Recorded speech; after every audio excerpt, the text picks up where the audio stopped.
Bonjour mes petits flocons et bienvenue sur la chaîne. J'espère que vous allez bien. Dans le Roi Lion, quand Simba ne sait plus vraiment où il en est, Rafiki lui fait apparaître son père. Mais le fantôme de Mufasa était-il une hallucination de Simba ou une réelle apparition? Allez, générique.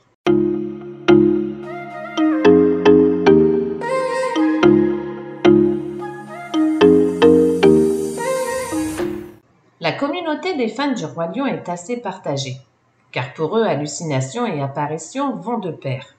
Mais essayons de dissocier les deux, même si vous allez le constater, c'est très difficile. Et partons d'abord sur le côté hallucination, car il est vrai que cela a été confirmé par les scénaristes qui ont travaillé sur le film, que le fantôme de Mufasa était une hallucination de Simba.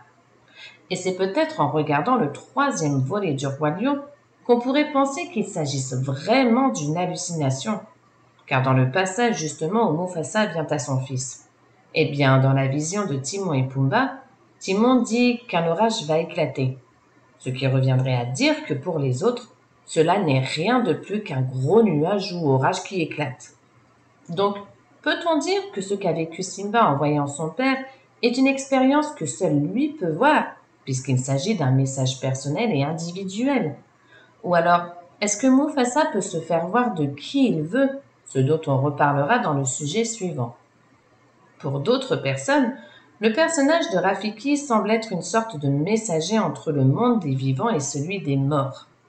Certains pensent qu'il s'agit d'une vision chamanique créée par Rafiki pour que Simba prenne conscience que sa place est sur le trône de la terre des lions. Et d'autres pensent que Rafiki est justement l'intermédiaire qui peut faire en sorte que l'esprit du défunt puisse communiquer avec l'esprit du vivant. Avant de poursuivre, petite question pour vous. Pensez-vous que Rafiki peut également voir Mufasa? Car après tout, il peut communiquer avec lui, que ce soit dans la trilogie du Roi Lion ou même la garde du Roi Lion. Et surtout, on n'oublie pas de s'abonner et de liker. Parlons maintenant d'un sens où ce serait plus vu comme une apparition. Et penchons-nous du côté du Roi Lion 2, au moment où Kiara est présentée à la Terre des Lions. On voit le fantôme de Mufasa, mais personne semble le voir. Donc, Mufasa pourrait parfaitement décider d'apparaître quand il veut, et surtout de se faire voir de qui il veut. Maintenant, si on essaye de voir ça d'une façon différente, en se penchant sur des éléments de la garde du Roi Lion, car il est vrai que Kion voit lui aussi l'apparition du fantôme de Mufasa, quand il est un peu perdu dans sa quête. Et d'ailleurs, Mufasa le dit lui-même, qu'il le voit de là-haut. Donc, Mufasa voit ce qui se passe pour les siens. Mais on sait que dans la garde du Roi Lion, Mufasa apparaît seulement quand Kion l'appelle pour lui demander conseil. Personne d'autre ne peut le voir, même pas Simba, qui pourtant l'a vu dans le premier volume sans forcément l'appeler.